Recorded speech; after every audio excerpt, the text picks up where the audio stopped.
Law of attraction ಚೆನ್ನಾಗಿ ಅರ್ಥ ಮಾಡ್ಕೊಳ್ಬೇಕು. ನೀನೇನೋ ಅದನ್ನೇ ಅಟ್ರಾಕ್ಟ್ ಮಾಡ್ತೀಯ.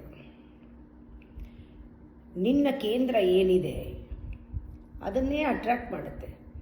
ನೀನು ಕೇಂದ್ರದಲ್ಲಿ ಏನು ಅಂದ್ಕೊಳ್ತೀಯ, ಏನು ಯೋಚನೆ ಮಾಡ್ತೀಯ, ಏನು ವೈಬ್ರೇಟ್ ಮಾಡ್ತೀಯ, ನಿನ್ನ ಪದಗಳಲ್ಲಿ ಏನು ಹೇಳ್ತೀಯ ಅಂಥದೇ ಅಟ್ರಾಕ್ಟ್ ಆಗೋದು. ನನಗೆ ದುಡ್ಡಿಲ್ಲ ಅಂದರೆ ದಟ್ ಸೇಮ್ ಕಂಟಿನ್ಯೂಸ್ ಆಗಿ ಆ ವೈಬ್ರೇಷನ್ನು ಅದನ್ನೇ ಅಟ್ರಾಕ್ಟ್ ಮಾಡುತ್ತೆ. ದುಡ್ಡು ಇಲ್ಲದೆ ಇರೋ ಹಾಗೆ ಆಗುತ್ತೆ.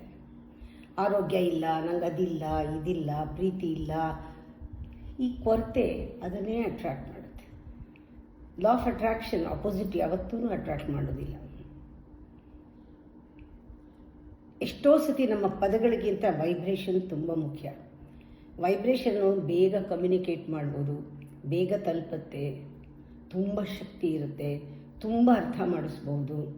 ಹಾಗೆ ಯೂನಿವರ್ಸ್ ಅರ್ಥ ಮಾಡ್ಕೊಳ್ಳುತ್ತೆ.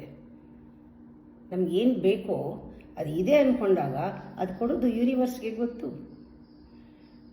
ವೈಬ್ರೇಷನ್ನು ಯೂನಿವರ್ಸ್ ಚೆನ್ನಾಗಿ ಲಾ ಆಫ್ ಅಟ್ರಾಕ್ಷನ್ ನನಗೇನು ಬೇಕೋ ಅದೇ ಬರುತ್ತೆ. ಇನ್ಮೇಲಿಂದ ಏನು ಬೇಕು ಪಾಸಿಟಿವ್ ಆಗಿ ಅದು ಇದೆ ಅಂತ ಅನ್ನಿ. ಆ ಸೆಂಟ್ರ್ನಲ್ಲಿ ಅದನ್ನು ಬೀಜನ ಹುಟ್ಟಾಕಿ ಇದೆ ಅಂತ. ಇಲ್ವಲ್ಲ ಅನ್ಬೇಡಿ, ಇದೆ, ನಿಮಗೆ ಕಾಣ್ತಾ ಇಲ್ಲ. ಅದನ್ನೇ ಅದೃಷ್ಟ ಅನ್ನೋದು. ಅದೃಷ್ಟ ಕಾಣದೇ ಇರೋದೇ ಅದೃಷ್ಟ. ನಿಮ್ಗೆ ಅದೃಷ್ಟ ಕಾಣ್ತಾ ಇಲ್ಲ, ಅಲ್ಲಿ ಇದೆ ಅಂದ್ಕೊಂಡಾಗ ಅದು ಬರುತ್ತೆ, ದೃಶ್ಯವಾಗುತ್ತೆ, ದೃಷ್ಟ ಕಾಣಿಸುತ್ತೆ.